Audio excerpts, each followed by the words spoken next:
Hey everybody, welcome to the Morning Devo with Bo. Hope you guys are doing good today. I'm like so out of the loop that I'm sitting here looking at my computer going, what button do I press right now? I mean, which one should I hit? Which one should I not hit? Am I going to hit the wrong thing or what? So anyway, it's good to see you guys. Hope you guys are well. And hey, a big shout out to Mary and those in Rockport, Texas. Super stoked that you joined me on the Morning Devo with Bo. And it was wonderful to be with you guys. Really enjoyed my time out there.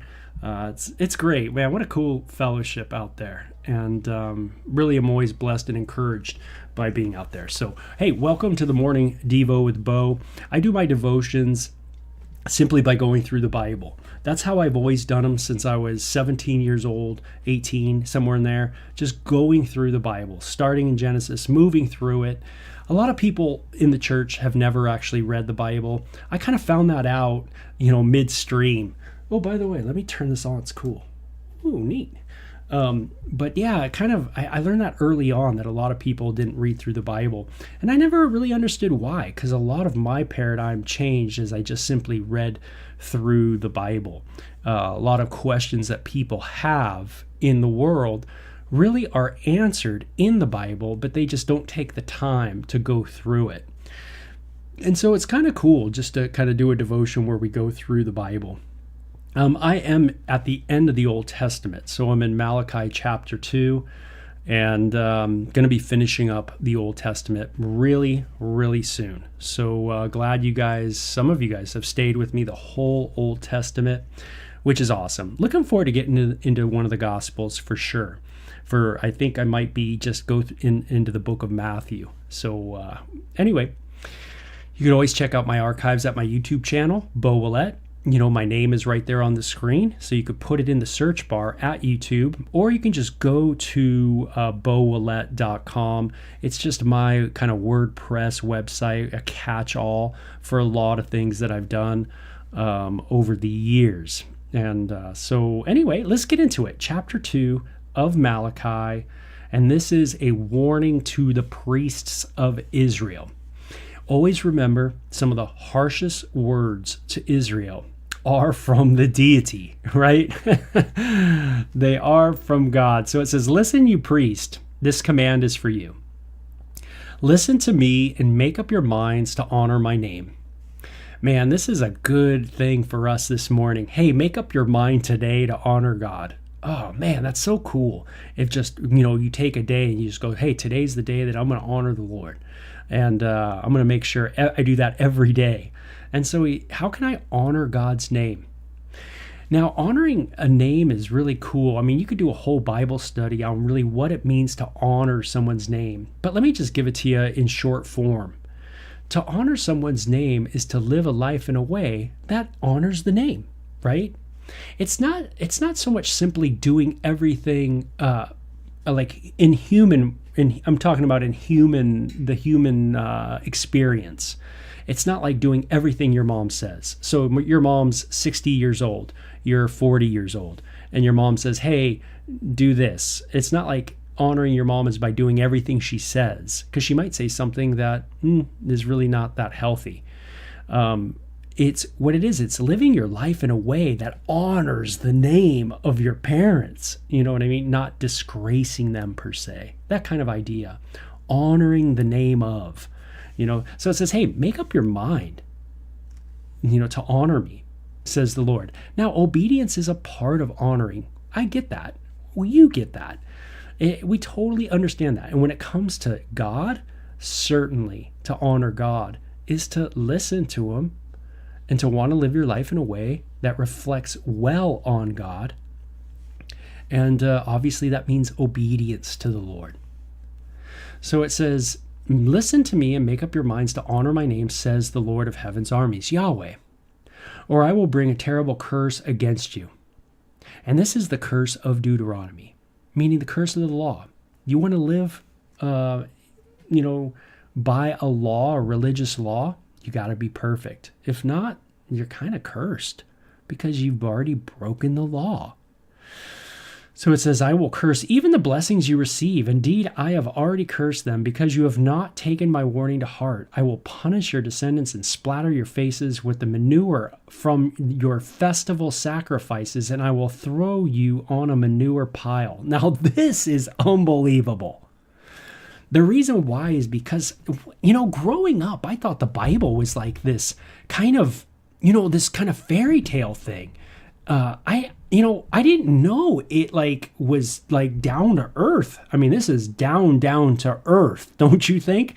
I mean, here you got Yahweh, sharing with the priest, and he's talking to the priest. He's correcting the religious leaders. And he says, man, you guys are a mess. Now, doesn't this remind you of another time where someone, really got on the religious leaders and had a few words for them too, some choice words, and really, talked about them being whitewashed walls, tombs, dead men's bones, talked about them being, that they wouldn't enter the gates of heaven, that even the whores and the tax collectors will enter heaven before you. I mean, who spoke that way to the religious leaders? Well, that was Jesus. Jesus spoke in the same way, the same kind of way. So you can see how when Jesus spoke, he spoke as Yahweh speaks, in the same manners, in the same way, the same verbiage, the same tone, this whole thing. That's why people understood that he was claiming to be God. He was speaking the words of Yahweh. And what does Yahweh say? Man, I'm going to splatter your faces with a bunch of stuff, right? And not only that, but then I'm going to throw you in a pile of stuff. I mean, could you imagine? It's like sometimes we almost sanitize the Bible, and I just didn't know that this was in the Bible, that the Bible was this real of a book, that it was this frank, and sure enough, God's real. And God is a person, not a concept, not just a concept, but a person. And there's real emotions, and there's real compassion and responsibility and real accountability and real hurt. And God says, I'm going to judge you. And it's not going to be fun. It's not going to be a great one. Then at last you will know that I who sent you this warning so that my covenant with the Levites can continue, says the Lord of heaven's armies. It's to help you understand your role, your place, your importance too. The Levites were an important tribe. And here Yahweh has a little leadership meeting. Here's the leadership conference, for Israel. He's going to have his leadership conference for the priest. But boy, man, it's got some heavy words. The purpose of my covenant with the Levites was to bring life and peace.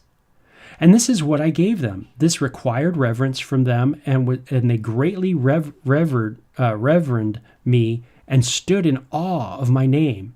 They passed on to the people the truth of the instructions they received from me. They did not lie or cheat. They walked with me, living good and righteous lives, and they turned many from lives of sin. Isn't that cool?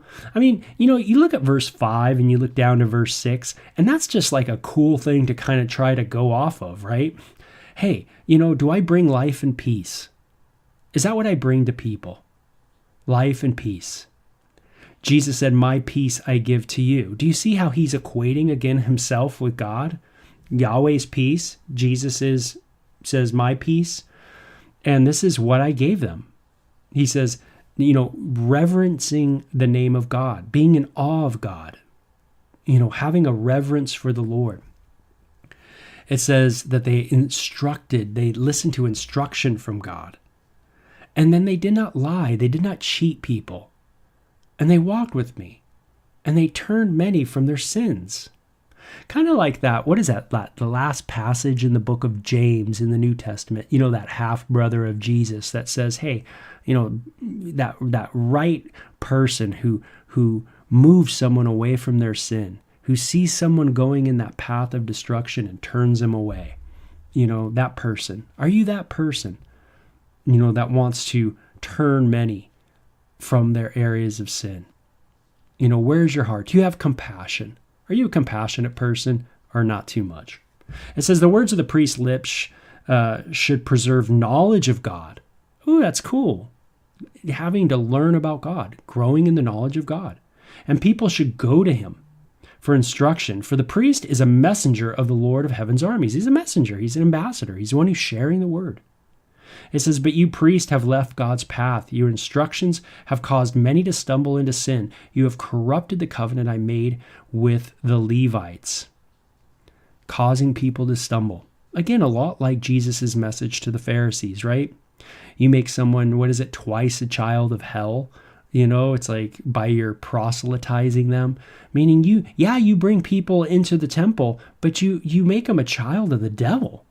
You don't point them to God. You teach them how to covet and how to lie and how to cheat.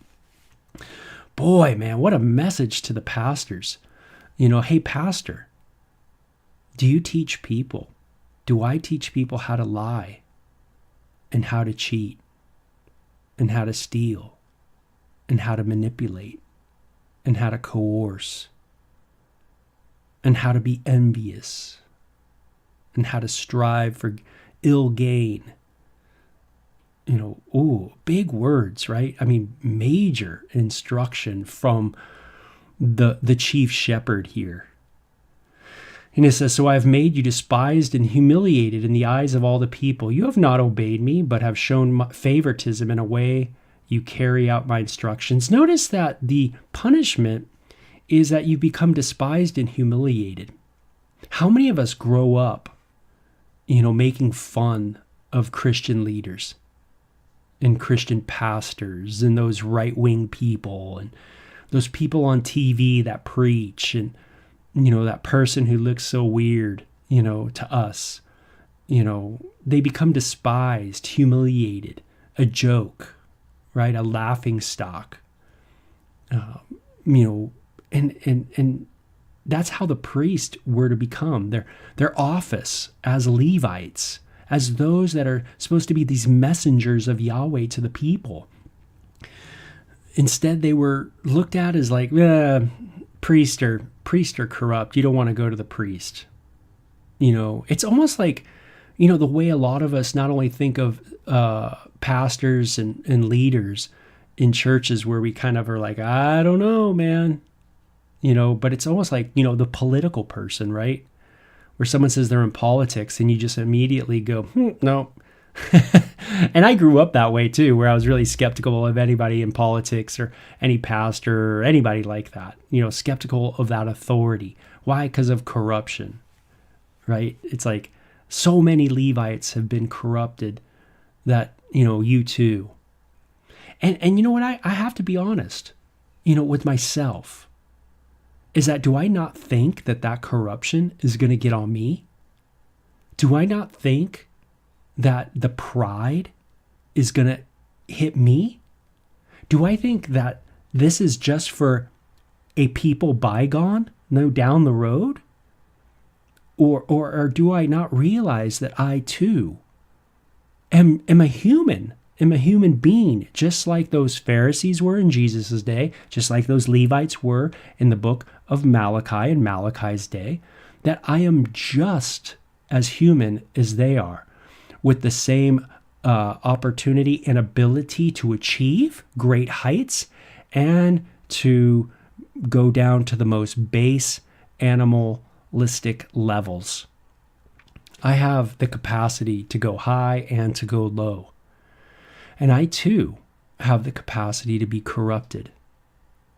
And, that puts me in a place of need. And it puts me in a place of, in a sense, kind of like frailty, of like, I need to come to God trembling every day, knowing that I'm going to need his strength and I'm going to need to focus on him so that I don't go the way of corruption, that I don't go the way of cheating and stealing and all those things. So man, it's quite a word. And then it says, for you have showed favoritism, right? Favoritism. Favoring certain people over others. We are not all children of the same Father. Are we not all children of the same Father? Are we not all created by the same God? Then why do we betray each other, violating the covenant of our ancestors? Isn't that sad? We all come from the Lord, and why do we betray the covenant? Why do we go against one another? Human beings going against one another, fighting, killing one another. In the name of what? What are we doing? What are you doing? There are some ideologies out there that have within it the right to take lives in the name of their deity. There is some ideologies out there that have within it the right to take a life in the name of their atheistic ideology.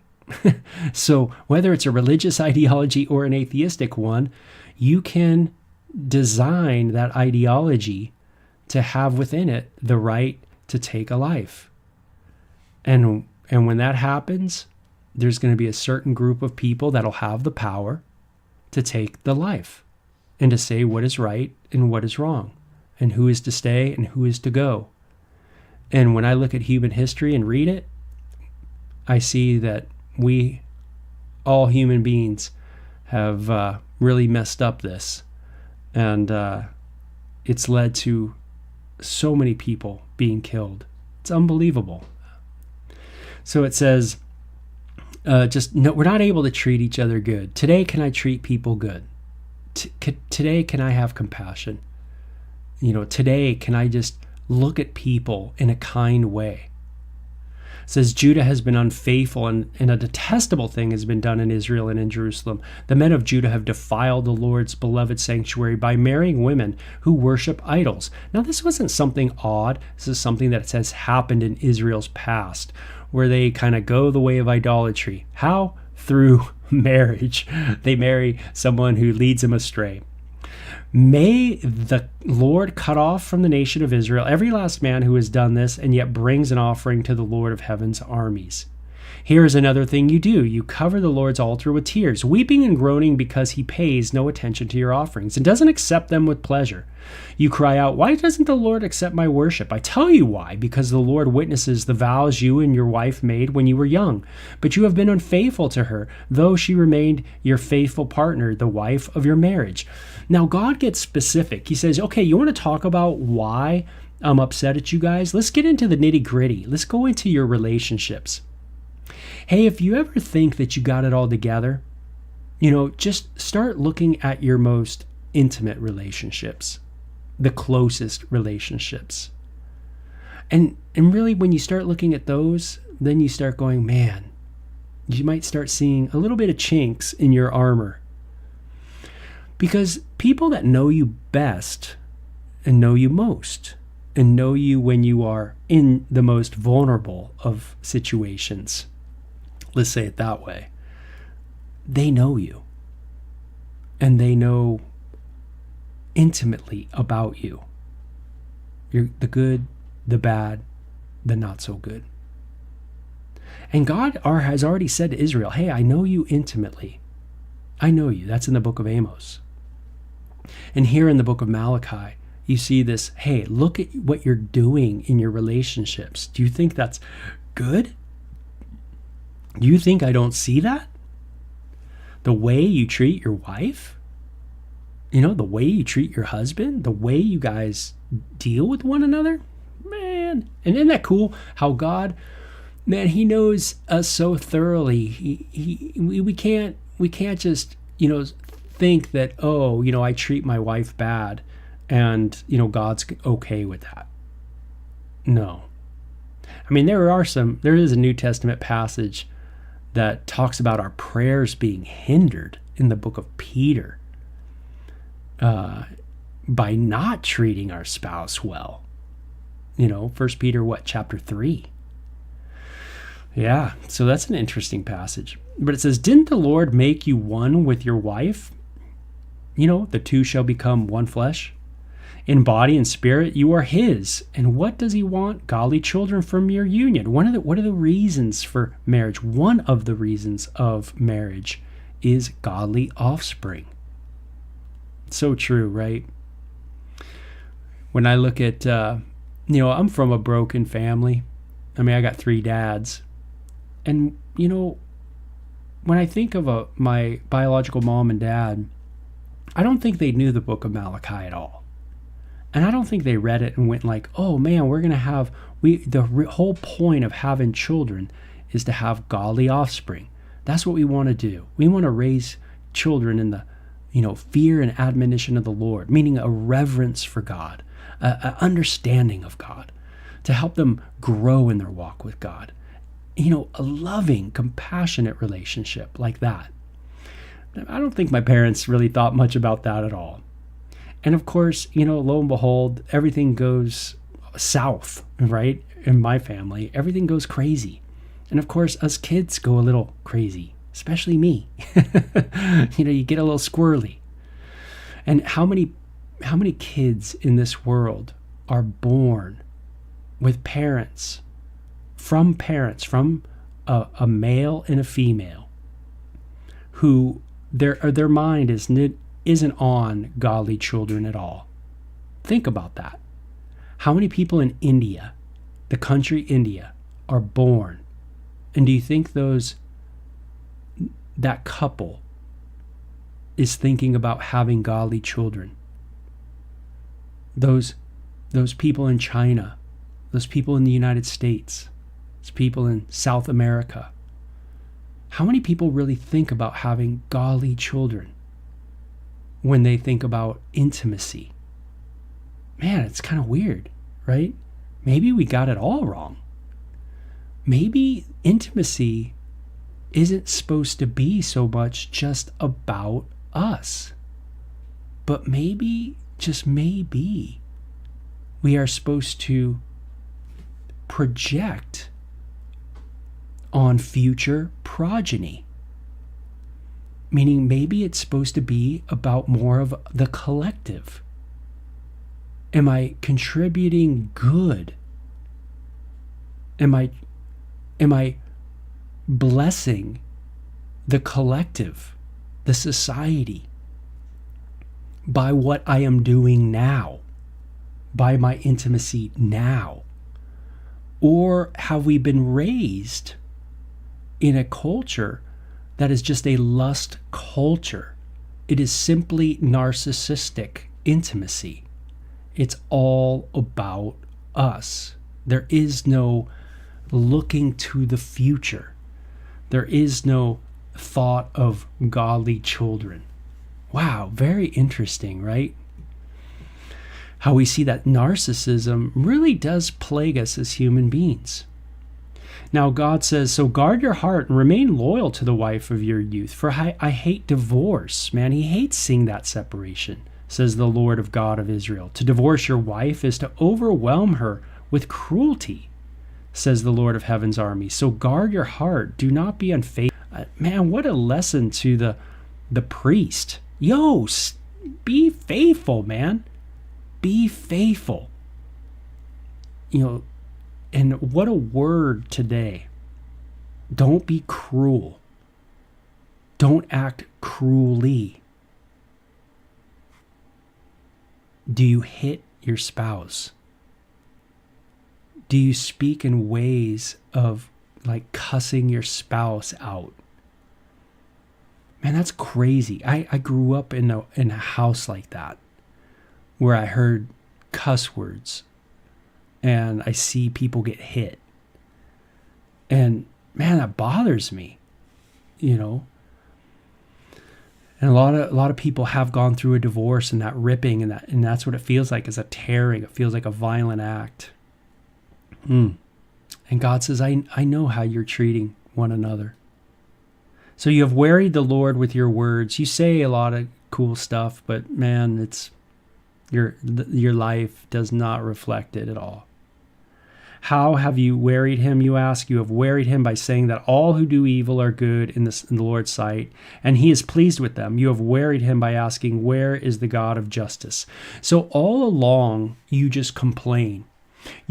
All along you complain about God. You say, where is God? Why isn't God doing the just thing? Why, but you are the one, but God says, but look at you. Look at what you do. You call evil good. You're the one who's doing all this stuff that's wrong, and you want to complain to God. It's the human condition, right?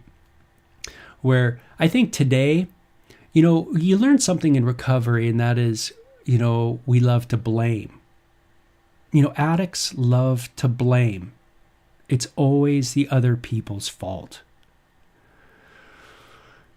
And I find that it's funny when I left the AA recovery house and I ended up in the church environment, I found that church people blame too.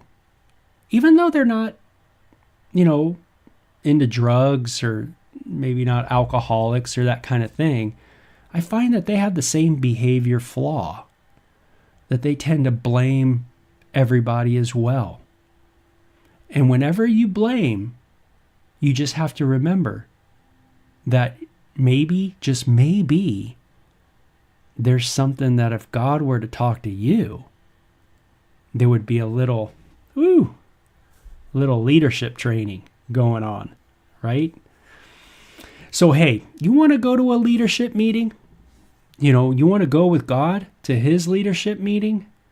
Wow, he is going to open us up and say, hey, this is what I've called you to. But really, this is what you're doing. Do you see the difference? And boy, it is sometimes a rude awakening when we have to kind of face some of our failures. The best thing we can do today is go to God and say, God, help me with my failures. Help me with these areas in my life. Help me to be a leader who does move people to good things, to move people to places of benefit, to be an encouragement to people, to lift one another up, to bring someone to the Prince of Peace, to bring people to the Messiah, the one who can help and heal and resurrect. Help me not to be a complainer. Help me not be someone who puffs up evil, who lifts up evil. But instead, Father, let me be a person who is loving, not cruel, but loving. And help me to be that way in my home. Notice the priest in their home, in your marital life, in the most intimate parts of my life, that kind of thing. So, boy, man, woo! I mean, what a cool word to the Levites. We're going to hone in on your world. Let's look at what you're doing in the temple, and let's look at what you're doing in where? The home. Wow. What you're doing in the church and what you're doing in the home. Man, important word for us. So, hey, it's great to be back with you. Again, you Rockport people, man, thank you so much for checking out the Morning Devo with Bowo. Okay, weekend, and then next week, we got 2 more chapters, and then we'll be done with this book. Done with the Old Testament. So congratulations. We'll talk to you guys later, okay? Have a good one. Bye-bye.